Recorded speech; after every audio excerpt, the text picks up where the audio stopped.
রন্ধনে মধুমিতার আজকের পর্বে আমি বানাবো নারকেলের চপ, যা সম্পূর্ণ নিরামিষভাবে আমি তৈরি করব।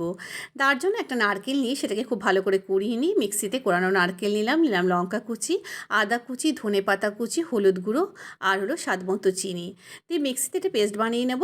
এই ঝুরঝুরি পেস্টটার সঙ্গে আমি মিশিয়ে দেবো হলো 2 চামচ মতো ছাতু আর স্বাদ মতো নুন। তারপরে এটাকে চটকে মেখে নিজের পছন্দ মতো আকৃতিতে গড়ে নিলাম। তারপর বাটির মধ্যে নিলাম হলো ময়দা আর সামান্য নুন, সেটা জল দিয়ে গুলে একটা গোলা বানিয়ে নিলাম। এবার এই চপগুলো ময়দার গোলায় ডুবিয়ে তারপরে ব্রেড ক্রাম্পের মধ্যে কোট করে নিলাম। সমস্ত যখন একসঙ্গে তৈরি করা হয়ে যাবে তখন আমি প্যানের মধ্যে সাদা তেল গরম করতে বসিয়েছি। কেউ মনে করলে এটাকে কিন্তু ডিপ ফ্রাই করতে পারো, তবে আমি করলাম না। আমি অল্প তেলেই এপিঠ ওপিঠ একটু সময় নিয়ে আঁচটা কমিয়ে ভেজে নিলাম লাল লাল করে। এক পিঠ হয়ে গেলে আবার দেখো আরেকটা পিঠ উল্টে দিলাম। এটাকে পরিবেশন করব আমি সসের সঙ্গে, বা মনে করো গরম গরম চায়ের সঙ্গেও খেতে কিন্তু দারুণ লাগে।